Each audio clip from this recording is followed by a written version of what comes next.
Posani Krishna Murali arrest, జైలుకి వెళ్ళడం, ఆయన అనారోగ్యం పాల్గొవడం, ఆసుపత్రికి తరలించడం ఇదంతా జరిగిపోయింది. అయితే 2 రోజుల తర్వాత ఇవాళ ఒక కాన్సెప్ట్ని తెర మీదకి తీసుకుని వచ్చారు. ఏంటంటే సజ్జల రామకృష్ణారెడ్డి దీని వెనకాల ఉన్నారంటూ రిపోర్ట్ అన్నట్టు, రిమాండ్ రిపోర్ట్ అన్నట్టు. బేసిక్గా అక్కడ విచారణ జరిగినటువంటి సందర్భంలో వ్యవస్థీకృత నేరం 111 యాక్ట్ని పెట్టారు. అంటే ఒక వ్యక్తి అందరితో కలిపి ఆర్గనైజ్డ్గా క్రైమ్ చేయడం, ఆ సెక్షన్ని తీసేసింది న్యాయస్థానం. ఎందుకు అంటే దాంట్లో హైకోర్టు చాలా క్లియర్గా చెప్పింది, 3 ఛార్జ్ షీట్లు ఉండాలి, అందులో ఒకటికి సీసీ నెంబర్ కూడా ఇచ్చి ఉండాలి. అంటే ఇప్పుడు కోర్టులో విచారణ జరుగుతూ ఉండాలి, అంటే కోర్టు ఆమోదించి ఉండాలి ఆ ఛార్జ్ షీట్ని అన్నటువంటిది కూడా చెప్పింది.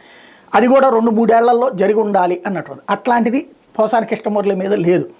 కాబట్టి ఏం చేశారు, ఈ మధ్యన పలు చోట్ల ఒకేసారి కేసులు పెట్టించినటువంటి సందర్భంలో ఆ కేసులన్నీ కలిపి 14 ఉన్నాయి అన్నటువంటి చూపి మ్యాజిస్ట్రేట్ స్థాయిలో అది చూపెట్టేస్తే ఇచ్చేస్తున్నారు రిమాండ్. యాక్చువల్గా అయితే అది కూడా ఇవ్వకూడదు, ఆ సెక్షన్స్ ఉన్నటువంటి చూసి ఇచ్చేసినటువంటి సందర్భం. అయితే ఇందులో ఇప్పుడు రిమాండ్ రిపోర్ట్ అంటూ సజ్జల రామకృష్ణారెడ్డి చెబితే తను అన్నానని, ఆ తర్వాత అది వ్యాప్తి చేసింది సజ్జల భార్గవ్ అని అన్నారని, ఇప్పుడు ఆ పాయింట్ మీద వీళ్ళిద్దరికి సంబంధించి కూడా మెన్షన్ చేసుకొచ్చారు. అంటే వాళ్ళిద్దరి మీద కూడా ఎలాగైనా సరే అరెస్ట్ చేయాలన్నటువంటి ప్రయత్నం జరుగుతుంది. గతంలో హైకోర్టు, సుప్రీంకోర్టులో ముందస్తు బెయిల్ రావడం వల్ల ఆగినటువంటి సందర్భం ఇప్పుడు ఏం జరుగుతుందన్నది చూడాలి.